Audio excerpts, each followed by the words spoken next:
Hey guys, so there's very little Trench Crusade lore compared to something like Warhammer. However, I think the setting's still very sick, metaphorically and literally.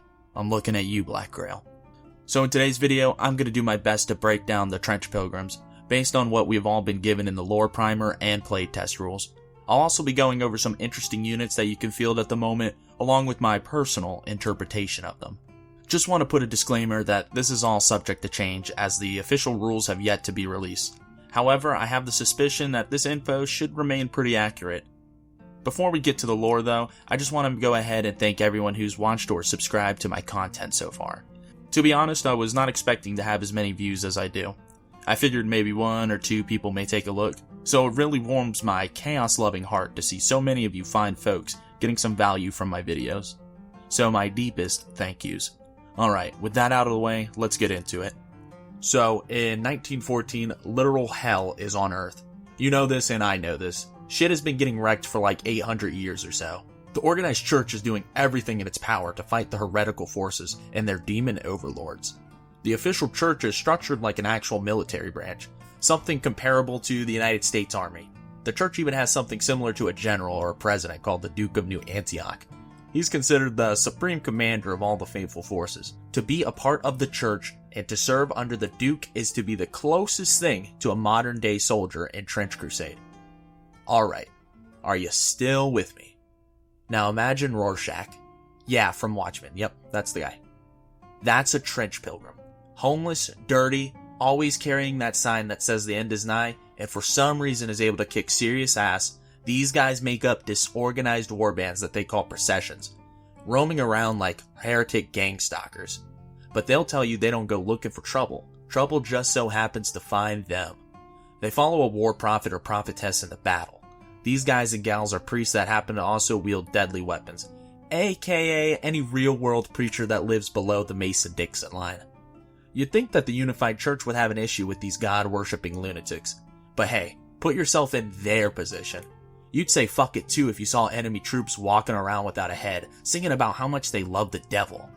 So with the hesitant blessing of the church, the zealous individuals fight with whatever they can get their grubby mitts on, whether that be muskets, homemade bombs, or a plank of wood. Cause nothing says Christianity like pulling a hacksaw Jim Duggins on a damn heretic. Any processions dedicate themselves to a specific saint and adopt characteristics that would venerate them. Take the penitents of pious revenge, for example. They operate in the name of Saint Olga, utilizing flamethrowers, burning grenades, and incendiary ammo to flambe those heretics. Black Grail kebabs, anyone? There's also a procession known as the Pilgrims of the Iron Path. These guys use hammers and mauls. Along with that, they bludgeon nails into their skulls, so that way they can cosplay as a somehow more fucked up version of Pinhead. But with your procession, feel free to come up with your own theme and saint. Get as creative or freaky as you want. Okay, so we've broken down the general feel of the Pilgrims as a whole, but what about some notable units that you may find in the warband? First off, looking like something from my trippiest nightmares, we got an elite choice with the Castigator. These guys come particularly handy when you're not getting enough of that zeal out of those bums that you were able to recruit from behind your local Walmart. Armed with the Whip of God, and no, I'm not making that up, it's literally called that, you can strip the flesh off of one of your more expendable pilgrims, giving your warband a +1 dice on their next morale check. Secondly, we got another elite choice with the Communicate. These dudes have consumed the flesh and blood of a Metachrist. What the fuck is a Metachrist? Oh, okay. We will talk about that another time.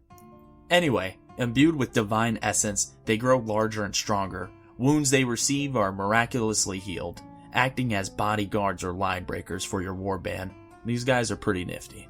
After that, we got Stigmatic Nuns. These ladies are not your typical Mother Teresas. Blessed with stigmatas, these fervorous lasses act as the vanguard for any procession that's worth its salt. Armed with melee weapons or pistols, they sprint into the fray to meet the enemy head-on. Also, according to the lore primer image, they lack a bit of clothing. Despite this, I'm sure it's not a requirement for your in-game model to go streaking across the trenches.